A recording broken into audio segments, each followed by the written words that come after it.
วง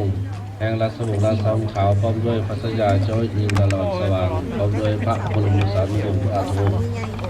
เจริญพรท่านผู้มีเกียรติท่านหญิงท่านชายพุทธบริษัททั้งหลายวันนี้สังวัดเทาภายในมีพระสงฆ์องค์เจ้าภายนอกมีประธานท่านสาวีและนางศรีผู้กำกับเรื่องพิธีก่อนพิธีกรรมคือประธานกำกับเรื่องการบริหารและการเบิ่งเวียกภารกิจทุกอย่างมื้อนี้เป็นมื้อสำคัญวันหนึ่งที่พวกเขาชาวพุทธต่างภาคเหนือและต่างแขวงต่างจังหวัดต่างเมืองได้มาเต้าโฮมกันมาทำพิธีวางศิลาฤกษ์ใต้บือศิมวัดพุทธวิหารวัดลาวพุทธวิหารต่างภาคเหนือของเราเฮ็ดให้เป็นหลักฐานของพุทธศาสนาที่จะได้ยั่งยืนต่อไปอด 5,000 พรรษาอันนี้พวกเขาได้เริ่มการสร้างวัดเริ่มจะเฮ็ดวัดมาตั้งแต่เราได้ยินข่าวปีว่า2004จนฮอด2015จึงได้มาดำเนินเวียกไปตามขั้นตอนแบบนี้ญาติโยมทุกคนทุกแห่งหรือทุกเขตทุกเมืองได้สละเวลาสละเรือแห่งสละปัจจัยได้มาสมทบบริจาคสร้างวัดเหล่าพุทธวิหารเราในครั้งนี้เพชรไทยมีความเจริญก้าวหน้ามาไม่น้อยไม่ได้ถอยหลังเดี๋ยวก้าวหน้าเข้าไปข้างหน้าเรื่อยๆเลยฉะนั้นอาตมาภาพในนามที่เจ้าอาวาส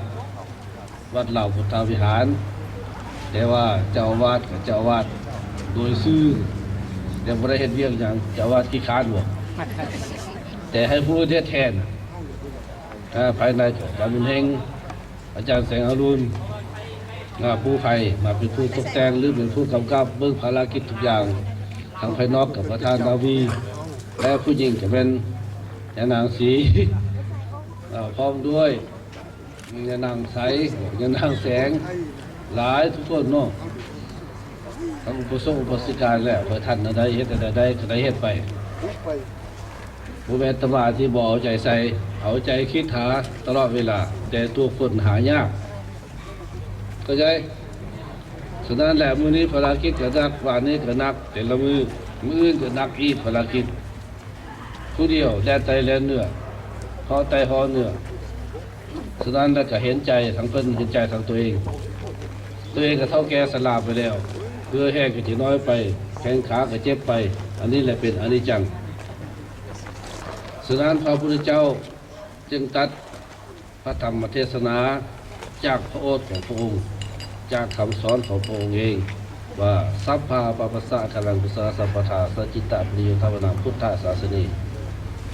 คำสอนของพระองค์นั้น 84,000 พระธรรมขันธ์นั้นย่อสรุปลงมากัน1ให้ทำความชั่ว2ทำความดี3ทำใจบริสุทธิ์ตรงต่อหน้าที่ของตนเองฉะนั้นมื้อนี้พวกเขาได้มาทำหน้าที่อันเป็นมหากุศลเป็นบุญอันหาได้ยากที่จะสร้างวัดนี้ขึ้นมาได้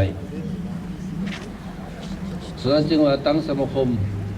ชาวพุทธลาวขึ้นในครั้งนี้และสมาคมศิลปวัฒนธรรมลาวขึ้นมาเพื่อเป็นคู่เคียงรักษาไว้ซึ่งกิจของประเพณีให้พวกเขาได้มาศึกษาและปฏิบัติวัดวาศาสนาเป็นบ่อนที่มาอบรมบ่มอุปนิสัยของบุคคลเฮาให้มันดีให้มีความตั้งมั่นอยู่ในธรรมรักษาผู้ปฏิบัติธรรมมีอุปการะมี2อย่างสติคือความระลึกได้สัมปชัญญะความรู้ตัวการรู้ตัวอันนี้แหละไก่จะงามกว่าย้อนขนคนจะงามกว่าเพาะแตงจึงอาศัยการปรับปรุงมีสติเอาเกิดมาเป็นมนุษย์จะรู้จักสติว่าเป็นมนุษย์อันสมบูรณ์แล้วมีร่างกายครบถ้วนมีปัญญาทางโลกปัญญาทางธรรมในรู้จักอนิจจังทุกขังอนัตตาทางโลกรู้วิชาอาชีพหน้าที่ของตนประกอบการงานทุกอย่างเมื่อเป็นเช่นนั้นแหละวัดเหล่าพุทธวิหารนี้จะเป็นจุดศูนย์กลางภาคเหนือเพื่อให้ญาติโยมเพราะว่าเลือกสรรวรรณะทุกผู้ทุกคนทุกเผ่า มีจิตใจเลื่อมใสมีจิตใจศรัทธาย่างมาคาบมาไหว้มานบมาปฏิบัติธรรมก็เชิญมาได้ทุกคนทุกแห่งบ่ได้ว่ากีดกันหรือบ่ได้ห้ามบุคคลใดฉะนั้นพุทธศาสนาสาวพุทธเท่านี้ได้สร้างขึ้นมาเปิดประตูไว้ทั้ง4ด้านถวายสงฆ์ทั้ง4ทิศจะมาทางทิศใดก็ต้องได้มีโอกาสเข้ามารวมเข้ามาปฏิบัติที่เป็นพุทธศาสนาจะเป็นมหายานเถรวาทหรือนิกายอื่นที่สนใจอยากมาเห็นอยากมาฮู้ก็ขอสื่อเข้ามาได้เมื่อเป็นฉะนั้นแหละ